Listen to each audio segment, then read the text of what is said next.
offrir à la cathédrale de Tunis.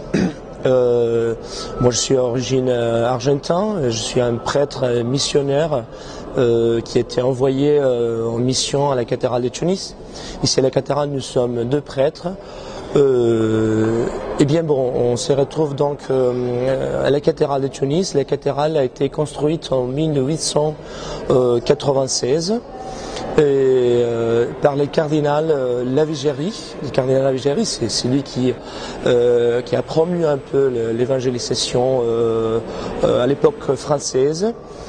La cathédrale actuellement, c'est en général c'est l'église la plus importante pour tous les chrétiens catholiques en Afrique du Nord, en Tunisie particulièrement. Et eh bien, elle est toujours ouverte aux touristes qui viennent un peu partout dans le monde. Puisque normalement ici, la Tunisie, c'est un pays qui vit du tourisme. Et pourtant, donc, la cathédrale, c'est toujours un monument historique religieux qui permet aux touristes de la visiter. En fait, ici, c'est curieux puisqu'il n'y a pas seulement les touristes, mais bon, même les Tunisiens qui viennent visiter la cathédrale comme touristes aussi, mais qui se posent parfois beaucoup de questions. Et puis bon, touristes qu'on trouve normalement qui viennent de l'Italie, qui viennent de la France, mais en général un peu partout. Nous essayons donc d'offrir un accueil aux touristes qui viennent à la cathédrale pour les expliquer un peu la cathédrale. Parfois ils veulent connaître aussi un peu combien de chrétiens nous sommes en Tunisie. Bon, qu'est-ce qu'est la cathédrale, les symboles religieux de la cathédrale, tout ce qui concerne un peu aussi notre foi chrétienne.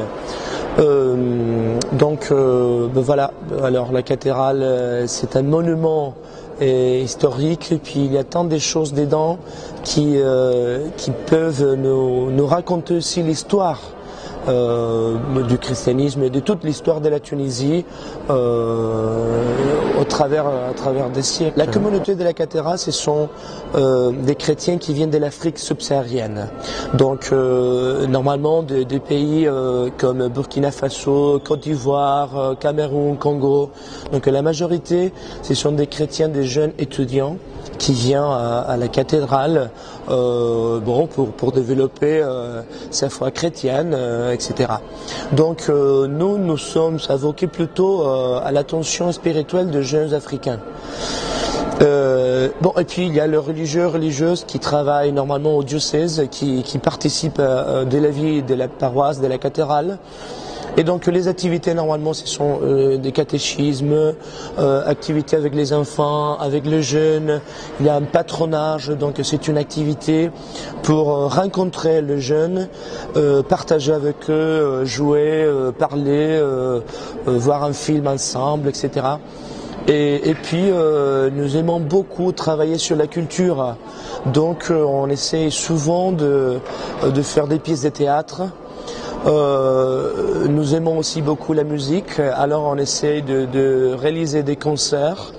En fait, on a travaillé il y a pas longtemps avec entre la chorale de la cathédrale composée par des jeunes africains et puis un groupe de musiciens tunisiens sont venus jouer ici, faire un concert de musique sacrée.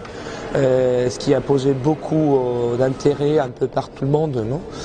Donc voilà un peu les activités, bon, et puis les activités comme la messe, la prière quotidienne qu'on fait à la cathédrale, etc. Quand on fait des activités de la cathédrale, on fait que à la cathédrale, et puis bon, mais s'il y a d'autres choses comme par exemple un concert qu'on a organisé au mois de décembre, on l'a fait à la basilique de Saint-Louis roi de France, l'Acropolium. Donc puisque normalement c'est pour les concerts et tout ça, donc mais en général toutes les activités sont faites ici à la cathédrale. On fait, mais pas beaucoup, enfin les activités qui sont nettement chrétiennes, on fait que pour nous. Et puis, mais les autres activités en général, comme les concerts par exemple, ça a été une invitation à tout le monde, même aux Tunisiens, puisqu'ils aiment beaucoup la musique. Si la cathédrale c'est un endroit historique, eux ils ne s'intéressent pas beaucoup.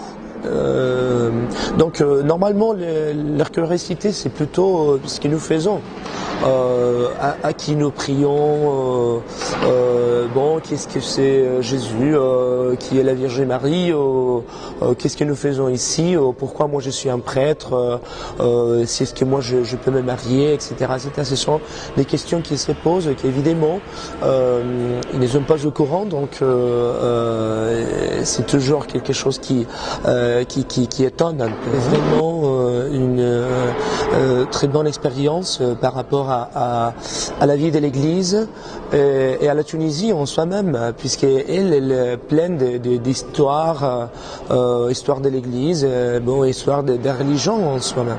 Donc, ce qui m'aide beaucoup, ce qui m'intéresse beaucoup, c'est de connaître les territoires. Et donc, pour moi, c'est vraiment magnifique. Pouvoir travailler pour les chrétiens et en même temps connaître la réalité des Arabes en Tunisie, des Tunisiens eux-mêmes, leurs traditions, les patrimoines culturels. Pour moi, c'est vraiment une expérience qui enrichit beaucoup. De tous les pays arabes, ici, je trouve que vraiment il y a une unité qu'on pourrait peut-être pas trouver dans des autres pays arabes. Et ce qui est une richesse, puisque tu sais, au 1er siècle, le christianisme et l'islamisme, ils habitaient ensemble. Mais aujourd'hui, on fait presque la même chose. Donc, et puis, il y a vraiment une intégration, je crois, une participation, un respect réciproque entre une culture et l'autre, entre une religion et l'autre.